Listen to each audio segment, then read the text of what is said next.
زمین پر جو فتنہ اب آئے گا، اللہ کے نبی صلی اللہ علیہ وسلم بیان فرماتے ہیں ایک دھواں اللہ تعالیٰ آسمان سے نکالے گا، یوم یاتی، اللہ کے نبی صلی اللہ علیہ وسلم بیان فرماتے ہیں انتظار کرو اس دن کا، یوم یاتی بعض آیات ربک لا ينفع نفسا ایمانها، جب یہ دنیا چند نشانیاں لے کر آئیں گی، کسی کا ایمان کوئی فائدہ نہیں دے گا، لم تکن آمنت من قبل او کسبت فی ایمانها خیرا، اس سے پہلے جو کچھ کہ تم نے بھلائی کی تھی وہ تمہارے کسی کام نہیں آئے گی۔ میرے دینی اور اسلامی بھائیوں، ان نشانیوں کو دیکھ کر جو بھی تم خیر کرنا چاہو وہ تمہاری کسی کام نہیں آئے گی۔ میرے بھائیوں، اللہ کے نبی صلی اللہ علیہ وسلم بیان فرماتے ہیں اللہ تبارک و تعالی آسمان سے ایک دھواں نازل کرے گا، ایک دھواں آئے گا جس کے بارے میں سورہ دخان کی 10 اور 11 آیت میں اللہ کہتا ہے فَارْتَقِبْ یوم تأتی السماء بدخان مبین، انتظار کیجئے آسمان سے اس دھواں کا جو ایک دھواں اللہ کے عذاب علیم کو لے کر آئے گا، یخشی الناس ھذا عذاب علیم، لوگوں پر غشی طاری کرے گا، اللہ کی جانب سے دردناک عذاب ہوگا۔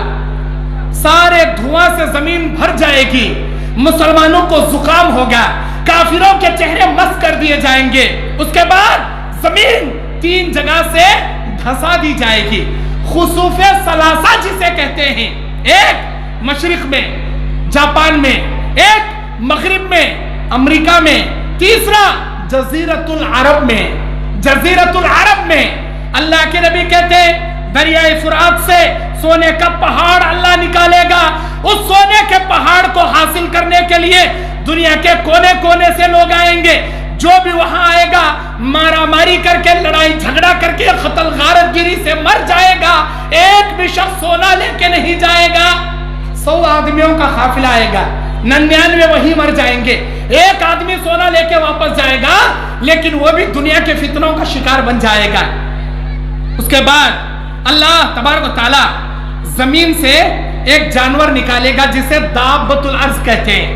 سورہ نمل کی 82 آیت میں اس کا ذکر اللہ کرتا ہے اعوذ باللہ من الشیطان الرجیم وَإِذَا وَقَعَ الْقَوْلُ عَلَيْهِمْ أَخْرَجْنَا لَهُمْ دَابَّةً مِّنَ الْأَرْضِ تُكَلِّمُهُمْ أَنَّ النَّاسَ كَانُوا بِآيَاتِنَا لَا يُوقِنُونَ، جب اللہ تعالیٰ اپنے قول کے مطابق زمین سے جانور نکالے گا، وہ لوگوں جیسے بات کرے گا، وہ کہے گا لوگوں میں اللہ کی نشانیوں میں ایک نشانی ہوں، تم یقین نہیں کرتے تھے نا، یہ دیکھو اللہ نے مجھے لا دیا۔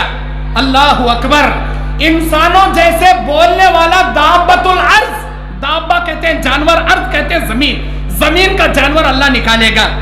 میرے دینی اور اسلامی بھائیوں، مسلمانوں کو کافروں کو الگ کرے گا۔ اس کے بعد اللہ کے نبی کہتے ہیں مغرب سے سورج طلوع ہوگا، مغرب سے سورج طلوع ہوگا۔ آج روزانہ مشرق سے سورج نکل کر مغرب میں جاتا ہے، کدھر ہے جی مغرب؟ مغرب کدھر ہے؟ ادھر ہے۔ آج روزانہ مشرق سے سورج نکل کر مغرب میں ڈوبتا ہے۔ اللہ کے نبی نے سوال کیا اے میرے امتیوں، کیا تمہیں معلوم ہے یہ سورج جو مشرق سے نکل کر مغرب میں ڈوبتا ہے یہ کہاں جاتا ہے؟ اللہ اور اس کے رسول بہتر جانے، اللہ کے نبی ہمیں نہیں معلوم۔ اللہ کے نبی کہتے ہیں اللہ کے عرش کے سامنے سجدہ ریز ہوتا ہے، اللہ سے اجازت طلب کرتا ہے میرے مولا تیرا کیا حکم ہے، اللہ تیرا کیا حکم ہے؟ اللہ کہتا ہے مشرق سے نکلنا، مغرب میں ڈوبنا، پھر وہ ڈوبتا ہے، پھر سجدہ ریز ہوتا ہے، اللہ سے اجازت مانگتا ہے، یہاں تک کہ اللہ اسے اجازت دیتا رہتا ہے، دیتا رہتا ہے، دیتا رہتا ہے۔ ایک دن آئے گا جب اللہ سے اجازت طلب کرے گا، میرا مالک الملک کہے گا اے سورج اب تک جہاں سے تو نکل کر جہاں ڈوبا کرتا تھا، جہاں ڈوبا کرتا تھا وہاں سے نکلنا، جہاں سے نکلا کرتا تھا وہاں پر ڈوبنا، مطلب مشرق سے نکل کر مغرب میں ڈوبتا تھا نا، آج مغرب سے نکل کر مشرق میں ڈوبنا۔ دنیا کا نظام بدل جائے گا، اللہ اکبر، دنیا کا نظام بدل جائے گا۔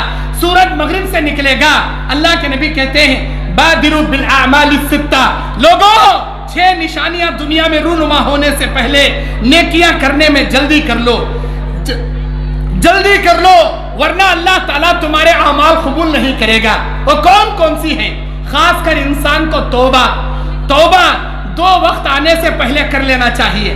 وہ ایک وقت انسان کے حلق کے آخری غرغرارے شروع ہونے سے پہلے، آخری غرغرارے شروع ہونے سے پہلے اللہ کے نبی کہتے ہیں ان اللہ لا يقبل توبۃ العبد ما لم يغرغر. انسان کے حلق کے آخری غرغرے شروع ہونے سے پہلے تک اللہ تعالیٰ اس کی توبہ قبول کرتا ہے. جب اس کے آخری غرغرارے شروع ہوتے ہیں اللہ اس کی توبہ قبول نہیں کرتا. مطلب سکرات لگنے سے پہلے، تمہاری سکرات کی حالت آنے سے پہلے تمہاری توبہ سنی جائے گی. سکرات آنے کے بعد توبہ نہیں سنی جائے گی. میرے بھائیوں، سورج جب مغرب سے نکلے گا لوگ یہ دیکھ کر حیران ہوں گے آج سورج مغرب سے کیسے. لوگوں کو یقین ہوگا قیامت آ گئی، لوگ سجدہ ریز ہوں گے، لوگ ایمان لانا شروع کریں گے، لوگ توبہ کرنا شروع کریں گے. کیا ہوگا؟ اللہ کے نبی کہتے ہیں لا ينفعها ایمانها ولا يقبل التوبہ. نہ کسی کی توبہ سنی جائے گی، نہ کسی کا ایمان قبول کیا جائے گا. سورج مغرب سے نکلنے سے پہلے توبہ کر لو. اللہ کے نبی کہتے ہیں ادھر سورج مغرب سے اٹھایا جائے گا، ادھر آسمان میں توبہ کے دروازے بند کر دیے جائیں گے. اس کے بعد ملک یمن سے ایک آگ نکالی جائے گی، ملک یمن سے ایک آگ نکالی جائے گی. یہ آگ سارے لوگوں کو میدان محشر کی جانب ہانکے گی، سارے لوگوں کو میدان محشر کی جانب جمع کرے گی. میرے دینی اور اسلامی بھائیوں، یہ تھے قیامت کی 10 بڑی علامات، علامات صغرا کے ساتھ علامات کبرا. میں نے اللہ کی توفیق سے اپنی استطاعت کے مطابق قرآن و حدیث کی روشنی میں آپ کے سامنے پیش کیا. کل انشاءاللہ قیامت کی ہولناکی اور جہنم کے عذاب کے بارے میں کل بیان کروں گا. اللہ سے دعا ہے اے الہ العالمین قیامت آنے سے پہلے ہم کو سچی توبہ کرنے کی توفیق عطا فرما.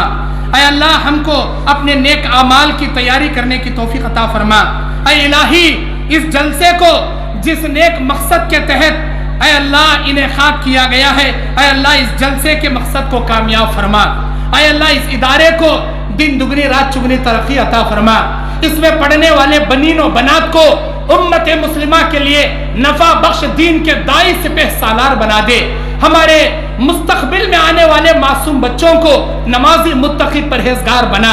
اے اللہ اس جلسے کو انعقاد کرنے کے لیے جنہوں نے بھی دامے درمے سکھنے اپنے مالی استطاعت، وقت کی قربانی، اپنے مال کی قربانی دی ہے، اللہ ان کی قربانیوں کو قبول فرما.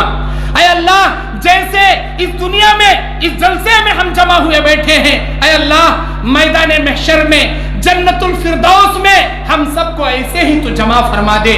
اے اللہ ہمارے صغیرہ کبیرہ گناہوں کو معاف فرما.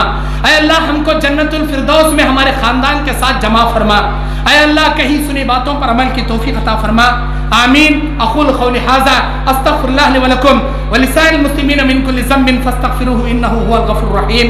وآخر دعوانا الحمد للہ رب العالمین والسلام علیکم ورحمۃ اللہ وبرکاتہ.